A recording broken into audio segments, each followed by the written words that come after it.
Gordon Robb is the CEO of ESGold, and Paul Mastantuono is the chairman and founder of ESGold.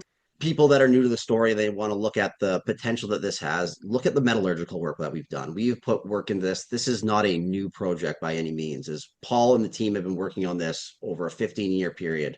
Over $15 million have been invested into this asset, in Montauban specifically, on the infrastructure side, on the permitting side, the metallurgical work that's been done. This recent A&T survey that really showed the potential of the structure beneath us, of the exploration upside. The fact that we're going to be in a producing uh, environment here in the very near future gives us so much optionality moving forward on the exploration side. This is very different than other junior miners in the exploration space that are raising money, hoping to drill, hoping to hit so that they can continue to move forward and raise money the next year. Is we're going into production first.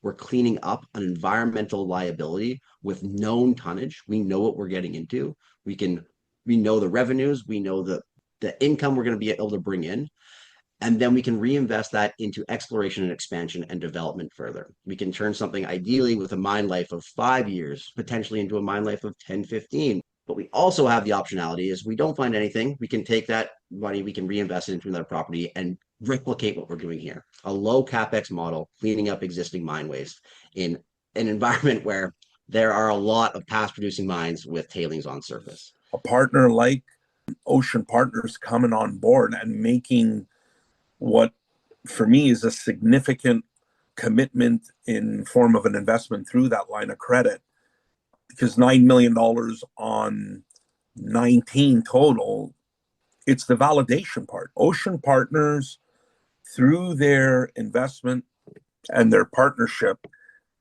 what it demonstrated is unminable, at least at a minimum, based on that agreement, a minimum amount of ounces of gold and silver to be mined over the next few years here.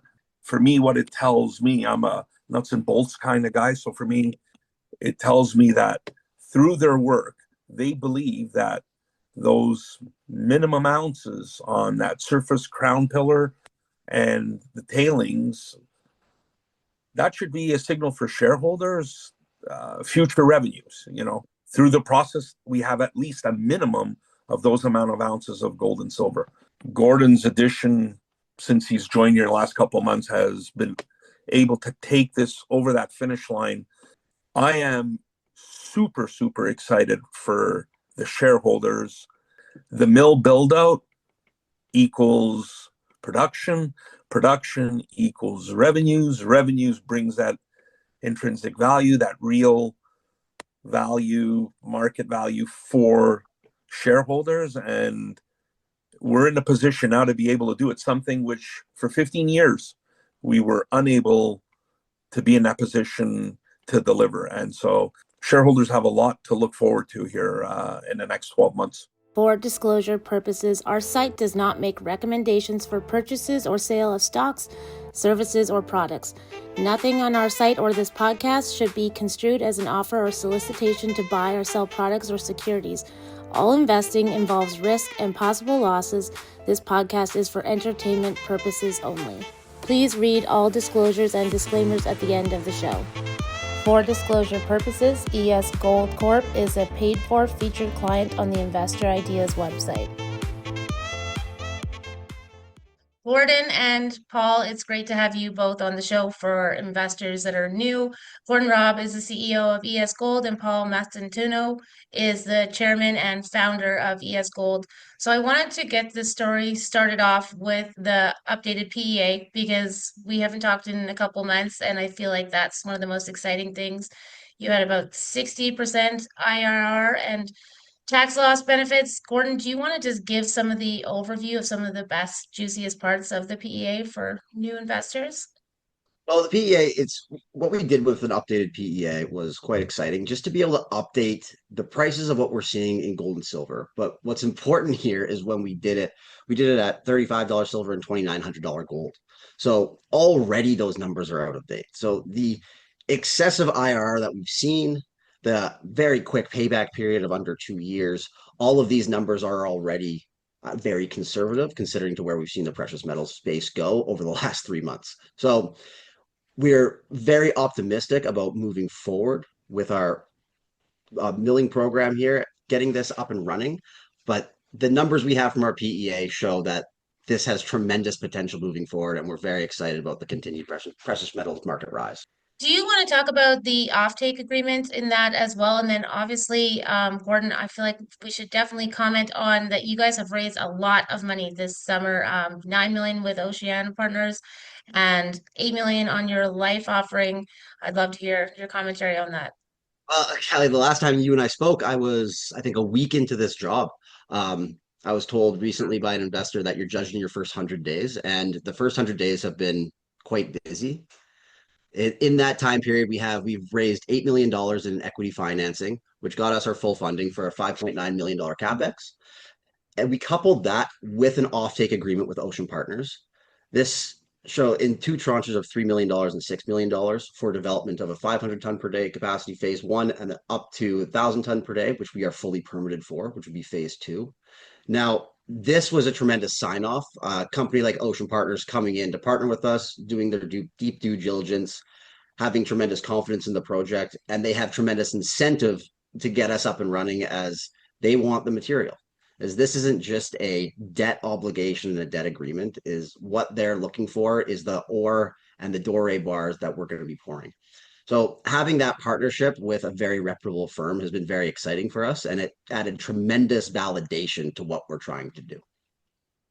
Paul, do you want to talk about the pilot plant that you guys are in the process of getting organized, and as you get close to production? Obviously, you've had such a long relationship with this project. I'd love to hear your thoughts on Montauban and how it's coming along. The pilot plant is working under form of pilot plant.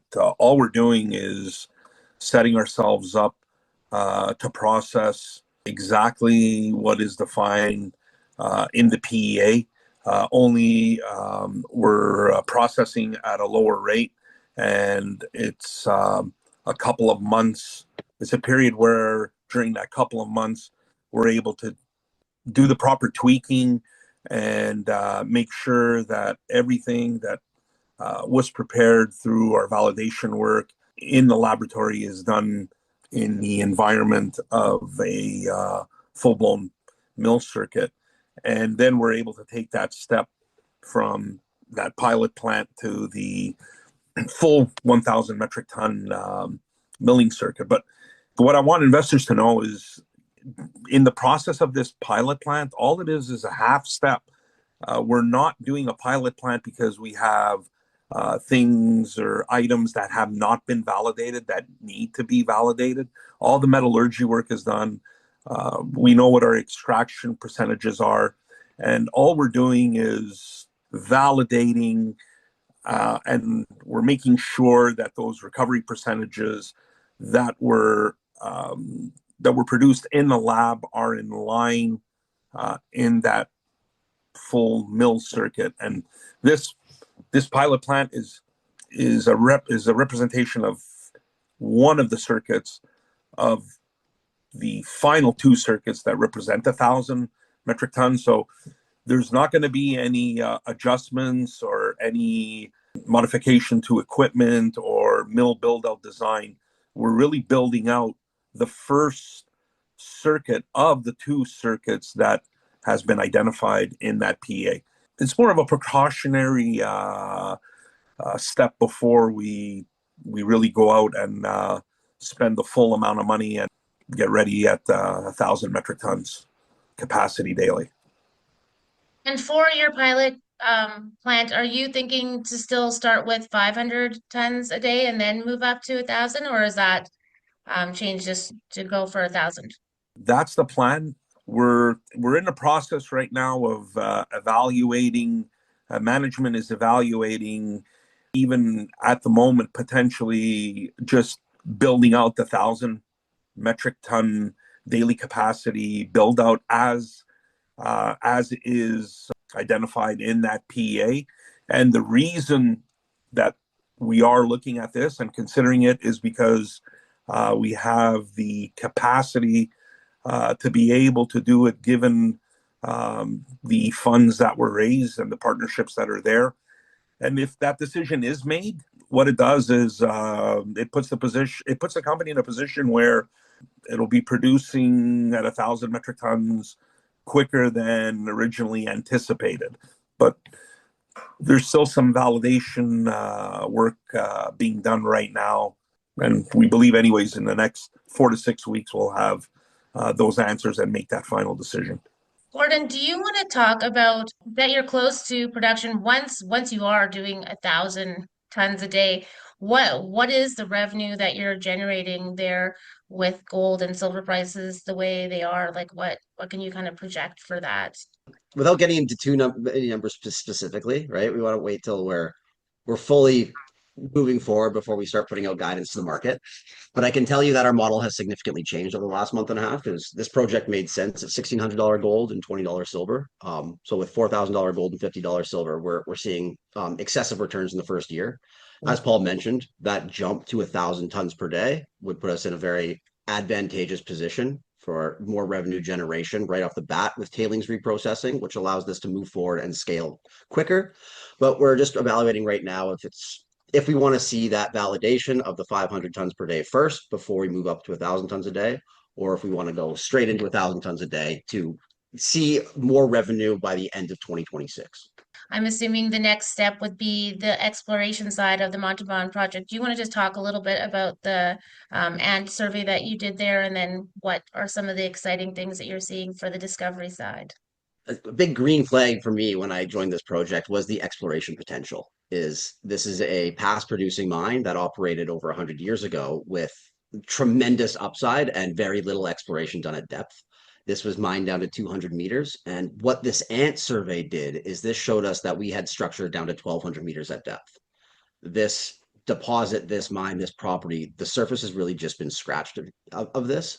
So our plan moving forward is to expand and to explore at depth along strike and do property-wide exploration for the first time in this area. Now, as we move forward with development, building up our mill, moving into that 1,000 ton per day capacity, is we've always said production first and then exploration. But what we're going to do is we ideally have a 3D model coming out here in the very near future, taking past drill holes, mining that's been done, coupled with the A&T survey. That's going to give us a good idea of what we're looking at underneath our feet. That should give us some solid drill targets, and as well as some potential for definition drilling along that surface crown pillar. So what we'd like to do is couple our development with a little bit of small scale exploration just to get an idea and a jump start on good drill targets moving forward before we really sink our teeth into it and do significant exploration on this property. I'd love to now change direction and talk about your new Columbia project. I'd love to get commentary from you both. Gordon, what drew you to the project? And Paul, I've heard that you say, that you're looking to basically copy and paste and do the same thing again, which is a fantastic model. So I'd love to hear both of what you guys think of this project and why you liked it. It's a tremendous opportunity to be able to expand into different jurisdictions. With Columbia is we saw an opportunity, something that could be copy and pasted of moving down very low capex, start material on surface that could be processed right away. We sent our team down last week to do an initial assessment. We're still deep in the due diligence phase. And while the initial work does look good, we want to make sure that this is the right move for shareholders. It is still an investment. We still have a lot on our plate of what we're looking to do. And with Montalban being our flagship asset and our primary focus, we want to make sure that the move we make to another jurisdiction is the right move for our shareholders. So we're making sure we check every box, we cross every T, we dot every I before moving forward. And Columbia, while exciting, we are still deep in that due diligence phase. From my perspective, exactly what Gordon's saying. The opportunity is tremendous. The grades are phenomenal. We've done the validation work for grades to see what the business model would look like on an initial build out and production. However, the most important piece of the puzzle here in Columbia, after we did this validation work of grades, material, and recovery percentages, is feed. most important thing in the formula, feed. And at the end of the day, our team went down there to primarily, besides validating and checking off all the boxes for the property, is to validate the continuous minimal feed that we're looking at that has to be there in order for ESGold to move forward with that investment and begin production. Because at the end of the day, if we don't have a guaranteed feed, it's very hard to justify moving forward and commencing production. So for us, risk elements were obviously validation of property and validation of grades and recovery percentages. But most importantly was solidifying a minimum amount of feed that we can have on a daily basis. And so we're in the middle of that due diligence process. And right now, the big hurdle is making sure that we have that continuous feed. Gordon, can you talk about the sustainability feature for ESGold that obviously you could replicate that again in Colombia? And are there any differences as far as for permitting in that jurisdiction that, again, for sustainability would investors be interested in knowing? Well, I think there's two ways of looking at it, right? Is the sustainability of ESGold is what we're doing is we're cleaning up existing mine waste. So that stays consistent no matter what jurisdiction you're in. We are going into past producing areas that have significant mine waste and environmental hazard on surface. And we have the capacity and expertise to clean that up and turn that into an economic viability for our shareholders. Now, with that being said, every jurisdiction is a little different, right? There's challenges, there's risks, there's idiosyncrasies in every jurisdiction, whether you're in Quebec or British Columbia or Colombia, the United States, or in Africa. Every jurisdiction has a little bit of changes, but the general basis of ESGold is we are able to operate on a low capex model with a very significant target in mind, which is mining waste on surface that holds an environmental liability. Every jurisdiction is a little unique. We still have the expertise to be able to look at it holistically and make that educated decision, which is in best interest of our shareholders. You've had a lot of key milestones this summer. Do you want to just break it down for an investor that's fairly new to this story? Just like some of the best key points that they could really pay attention to, or press releases that they can go reread. When I came into this company, like this is a phenomenal project, a phenomenal idea that now since I've come on board is we've made that theory and that idea a reality by getting our full funding. But on the equity side is we are fully financed. We have $10.5 million in the bank to move forward here. But then coupling that with that strategic partnership of Ocean Partners really added that validation to the project that this isn't just a pipe dream. This isn't just a capital raise in a hot market. Is we have the right people in place to get this over the line. For people that are new to the story, they want to look at the potential that this has. Look at the metallurgical work that we've done. We've put work into this. This is not a new project by any means. As Paul and the team have been working on this over a 15-year period. Over $15 million have been invested into this asset, in Montauban specifically, on the infrastructure side, on the permitting side, the metallurgical work that's been done. This recent A&T survey that really showed the potential of the structure beneath us, of the exploration upside. The fact that we're going to be in a producing environment here in the very near future gives us so much optionality moving forward on the exploration side. Is we're not going to be going to the market raising $25 million at a time for exploration programs. We're going to be funding that exploration ourselves. This is production backed, or this is blue sky exploration potential backed by production. Is what we're doing and laying the groundwork for is a self-sustaining business model that can expand sustainably and organically. This is very different than other junior miners in the exploration space that are raising money, hoping to drill, hoping to hit so that they can continue to move forward and raise money the next year. Is we're going into production first. We're cleaning up an environmental liability with known tonnage. We know what we're getting into. We know the revenues. We know the income we're going to be able to bring in. And then we can reinvest that into exploration and expansion and development further. We can turn something ideally with a mine life of 5 years, potentially into a mine life of 10, 15, as long as exploration goes well. But we also have the optionality is we don't find anything, we can take that money, we can reinvest it into another property and replicate what we're doing here. A low capex model, cleaning up existing mine waste in an environment where there are a lot of past producing mines with tailings on surface. By remaining low capex, nimble, we're able to take advantage of a lot of opportunities in a very exciting gold and silver market. Paul, I'd love to get your commentary with the Ocean Partners. How important was that to get a non-dilutive financing? Because I know I've had you on the show before, Yeah. and you love a good, clean share structure, which is again a favorite of mine and for investors always. So, um, how exciting was that to have as a add-on for you? Oh, Gordon hit the nail on the head there. It's besides being non-dilutive, which is great for shareholders and for the corporate structure. But the most important thing is a partner like Ocean Partners coming on board and making what, for me, is a significant commitment in form of an investment through that line of credit. Because $9 million on 19 total, we have, let's say what it is significant.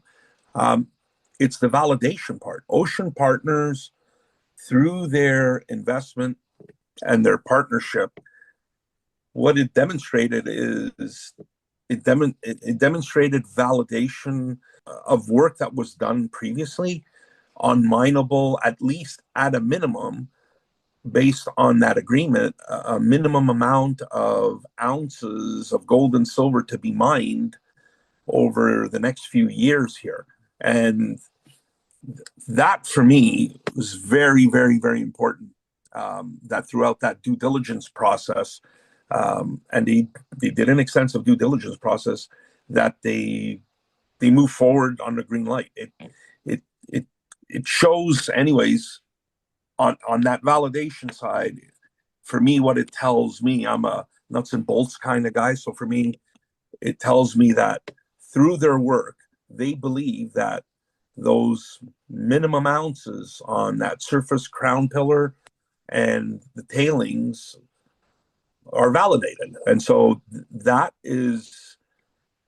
should be a signal for shareholders, future revenues, through the process, we have at least a minimum of those amount of ounces of gold and silver. So for me, that was the most important thing. And having them on board as a partner for me was important because of that validation process. Gordon, I know we can't talk about those numbers, but let's talk about the numbers that we can talk about. Do you want to just update investors of where your share structure, how many shares out now, fully diluted, your burn rate? I know you just touched that you have about 10.5 million in the bank, but just again, update them on the numbers that they want to know. Yeah, no, we have 92 million shares issued and outstanding right now. About 130 million fully diluted. This is after financings that have been done over the year to get us fully funded to where we are today. We're in a very advantageous position on that tight share structure. As I'm sure you're aware, and your followers are aware, is Paul has done an incredible job on the share structure up until me coming on board, where this was predominantly family and friends funding this, getting this over the line, and we did a great job getting that institutional money in over the last 100 days. So adding that validation at this market cap and this valuation is taking that to the next level.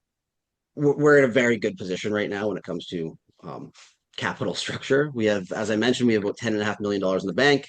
We still run quite a low burn rate on the administrative side. We're focused on getting this up and running, and with equipment being purchased and the building being completed, is we're seeing more money on the operation side, which is money we're happy to spend to make sure that this gets up and running. Obviously you don't know what delays or what hiccups could happen along the way, but for like your 10.5 million, is that like more than enough to get you to the production like across the line for that? To get us to upper pilot plant, yes, that 10.5 million will take us over the line. If we wanted to jump right to 1,000 tons per day, then we're going to rely more on that Ocean Partners funding as well. But we were looking at about $18 million on the PEA for total capex. With that, if you include the money spent already and the money we have in the bank, we are over the line on that. So we're feeling very confident about the money we do have available to get this up and running and into production. We've done a lot of work to be able to get here, and it's been I think Paul can attest, there's been a lot of sleepless nights and a lot of work that's been gone into over the last few months to make sure that we're in this position. Paul shakes his head, but we're very pleased of what we've accomplished over the last little while here to come true on the promises that have been made of this gets into production, that production first, then exploration of everything that ESGold could be. We're making sure it can happen. Paul, do you want to, obviously, I mean, you started the company when it was around 20 cents, and that wasn't that long ago. Do you want to make some commentary on the share price? I mean, we've seen, all the way up to $1.40, and now we're in that 70 to $1.90 range. For shareholders that have been with you for a long time or new investors that are looking at this story, I'd just love to hear what your thoughts are. What I tell our shareholders is, look, don't look at the trade. Don't look at daily or monthly moves. We know how it is. We know the stock market. Stocks will go up, they come back down. But at the end of the day, we're looking to build an intrinsic value where over time, the intrinsic value will be built over time, and it will be built through infrastructural work, production over the years to come. And so we get calls. Look, Callie, there's people who call, hey, why are we down? Who's selling? Who's buying? We don't know. September of 2024, we're at 10 cents. So yes, we're down from $1.30, $1.40, where it hit the high. That was a crazy run. I mean, do I believe that we were worth $1.30 at the time, $1.40 when we were at? No, I think that was overvalued. But at the end of the day, right now, we're at 700 times up from almost 1 year ago, 12, 13 months ago. We have a stock that's liquid. And what I tell the shareholders is we're going to build it. And there will be a moment where it's going to happen, where that value is going to kick in, and it's going to kick in not based on market trend or gold sitting at 4 or 5 or 6,000 or whatever it's going to be, based on real intrinsic value of generating the revenue, that cash model, that exploration potential of additional ounces moving forward for I don't know how many years, depending on what we find. And that's where, I tell them, that's where you got to keep your eye on that. You've been with us for years. I mean, I've been here since when it was DNA Precious Metals, when we started in 2010. And those, initially people, we wrote private placements, checks at 20 cents and 25 cents. And those people are in with the reverse consolidations. Their averages are $5 and $6. The new people coming in now, I mean, they're lucky based on people that were here at the very beginning and supported and saw the vision and saw the value. So patience will reward people and reward the shareholders. Gordon and I are not here to build something overnight, because that doesn't happen that way. Shareholders that have stuck with it, I think, are going to be very well rewarded. Gordon said it really well. When we started this project, we were at 1,600 gold, and it made sense. And we were like, oh my God, okay, let's get up and running. And that was the whole idea. Let's get up and running with the tailings, make a bit of profit here, but look at the crown pillar, look at those grades. And we're able to use our money and extract and produce.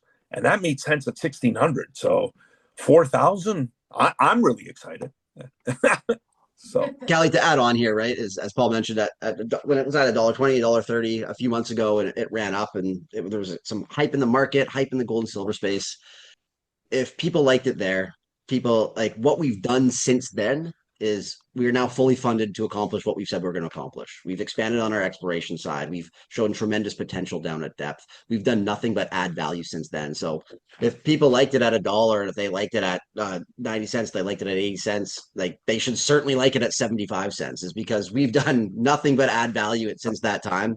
We've showed that we're going to be adding tremendous long-term value for our shareholders, as that's our goal. And the next few months, as we approach those production timelines, as we start ordering equipment, as we start seeing a more expansive potential around this exploration upside, is we're going to continue to deliver on long-term shareholder value, which is our goal as management of ESGold.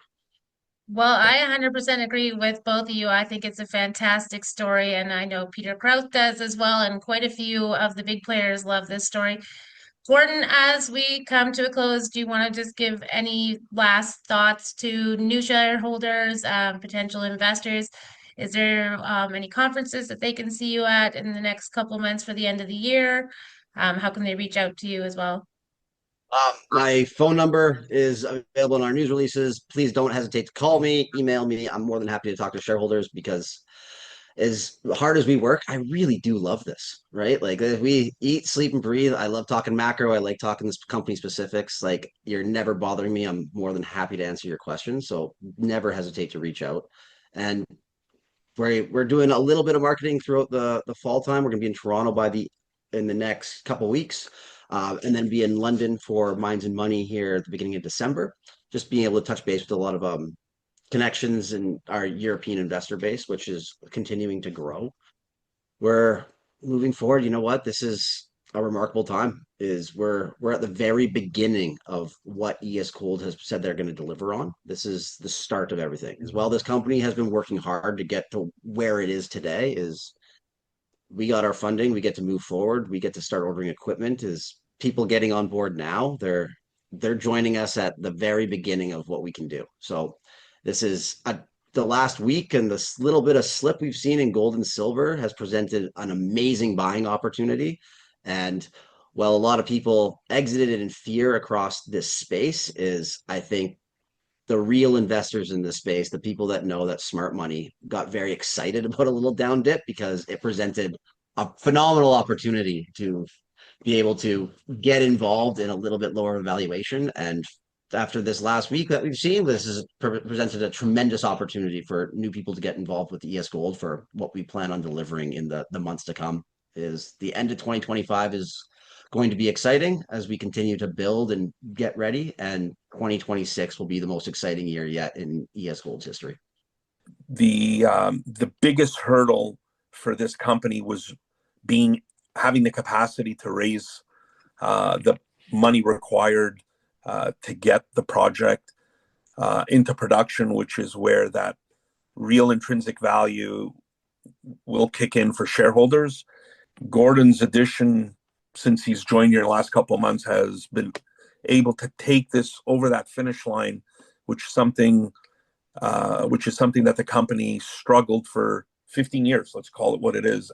And so I am super, super excited for the shareholders over the next little while here, because the mill build out equals production equals revenues brings that intrinsic value, that real value, market value for shareholders. And we're in a position now to be able to do it, something which for 15 years we were unable to be in that position to deliver. And so shareholders have a lot to look forward to here in the next 12 months.